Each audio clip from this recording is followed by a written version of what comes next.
Today I'm out here striper fishing.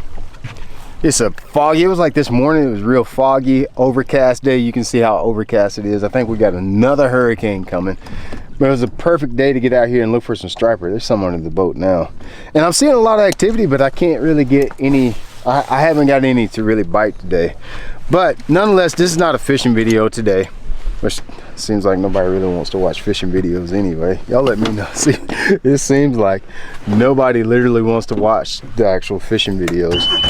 But this is a subject, I feel like what I'm about to say has, you know, it needs to be said.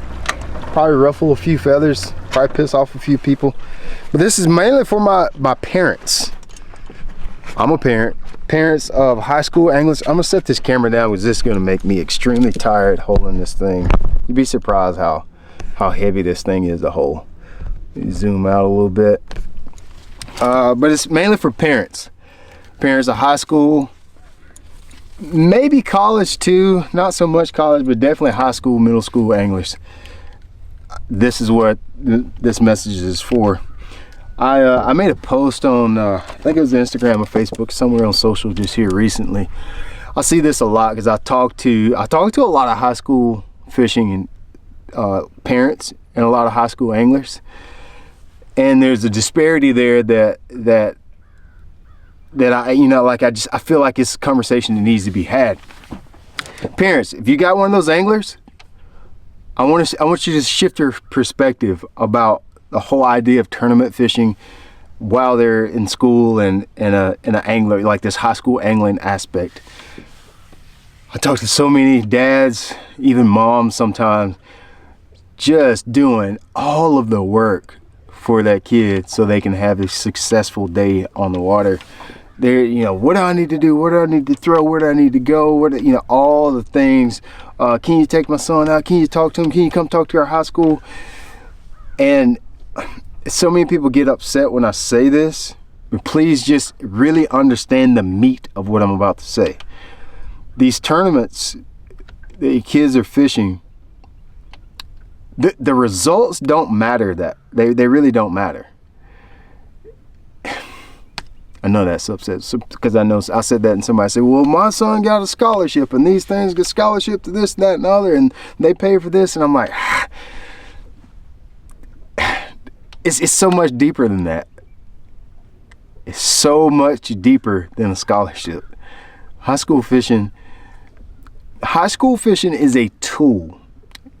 I want you to shift your perspective to thinking about it as a tool for you to teach your kids life lessons.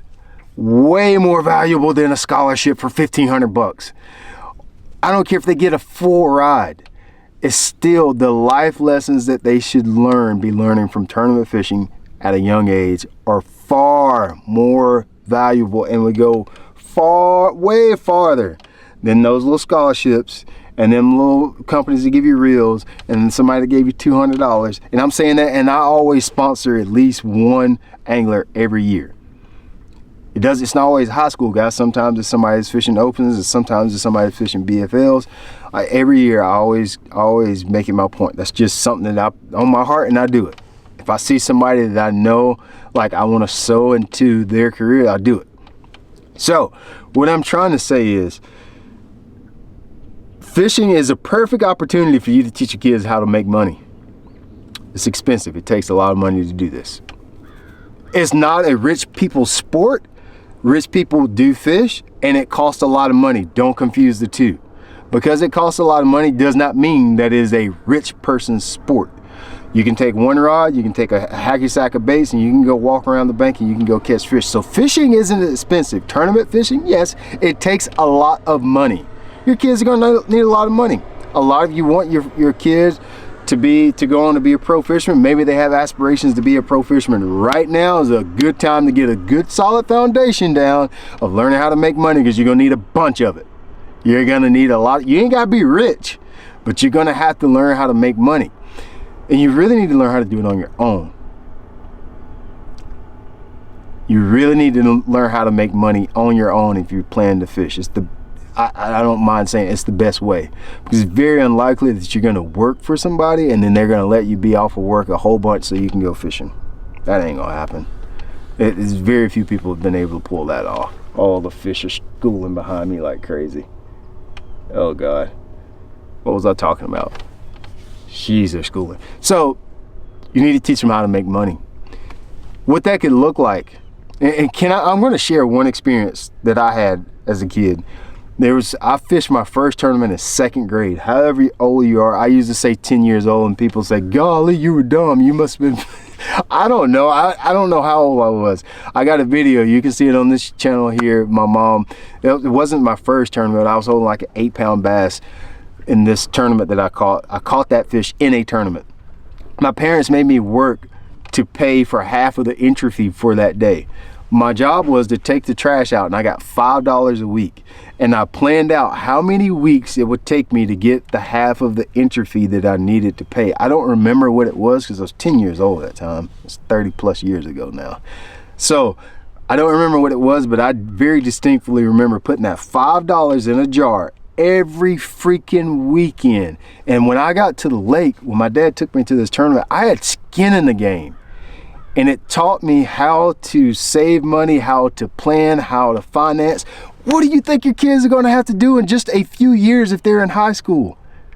They're going to have to plan their finances. They're going to have to figure out how much money they need. They're going to have to look ahead. They're not going to be able to wait until the day of the tournament and say, oh, I need gas.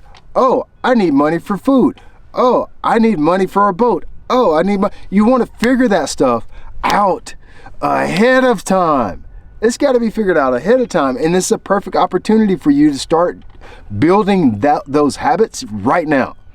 So I'm gonna give you an example of what that could look like for you and your family.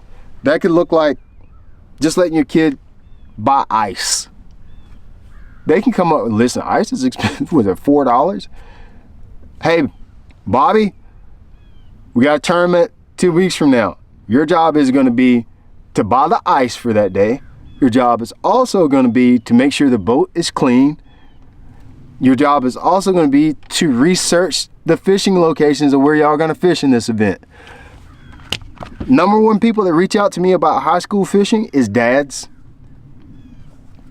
Let them kids figure it out. Let them do. Dude, in my day, we didn't have the internet. The only thing you had was resources of phone numbers that you could call or go to the tackle store. You could read those magazines that you would find, but now there is unlimited resources on the internet. So let little Josie go on the internet and figure out Lake Hartwell. There's thousands of videos on YouTube.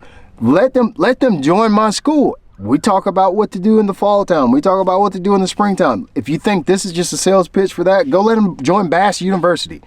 Anything, let them figure it out on their own. Let them build the muscle. When you do it all, you have stolen that lesson from those kids.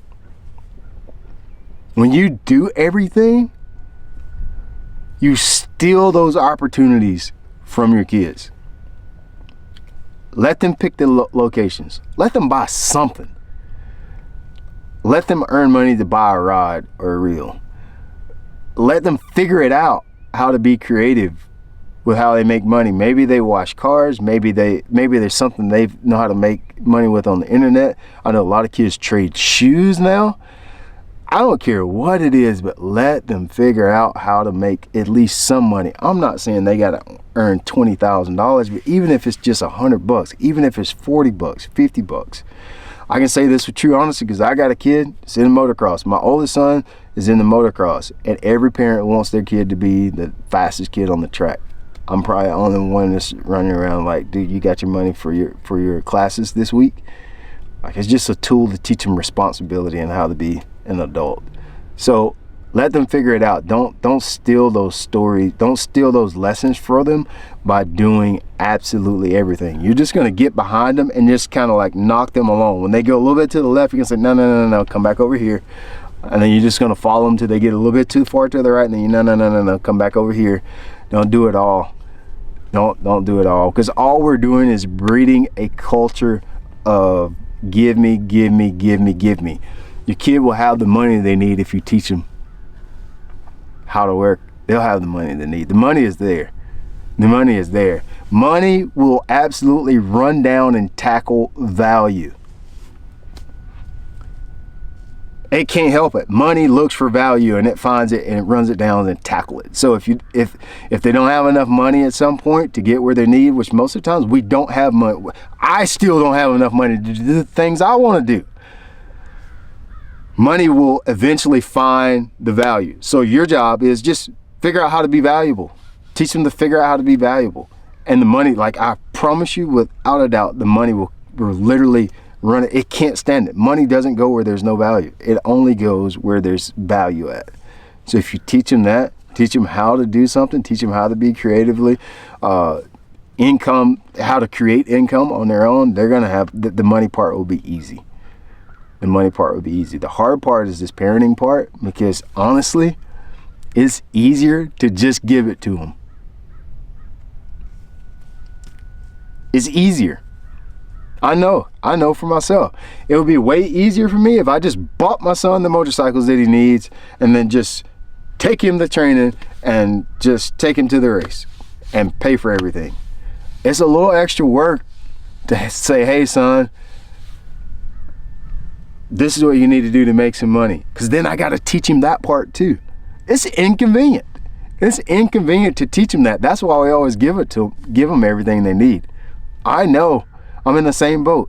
It's inconvenient to have to teach your kids to do the right things. That's why we have a culture of just giving the kids anything, because I can just give them what they need and then I can go back to work Monday morning and go on about my business. Very convenient.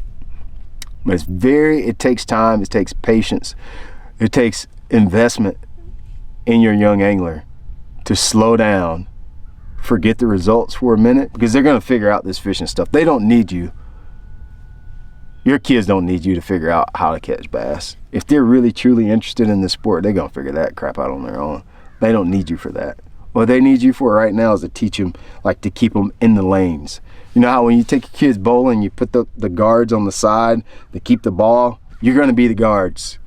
You're going to be those guards for the ball. You're going to keep your kid from being in the gutter. That's all you want to do. All right, I feel like that needed to be said. Let me know. I'm going back fishing because, dude, we don't get many days like this. And they're still schooling. Look, let's see if you can see them. Let me zoom in a little bit. See if you can still see them over there. Well, of course, now that I put the camera up there, not school here. I heard them over here. I heard them. They're everywhere, dude. Anyway, that's my story. I'm sticking to it. Let them kids figure it out, y'all. Don't buy them everything.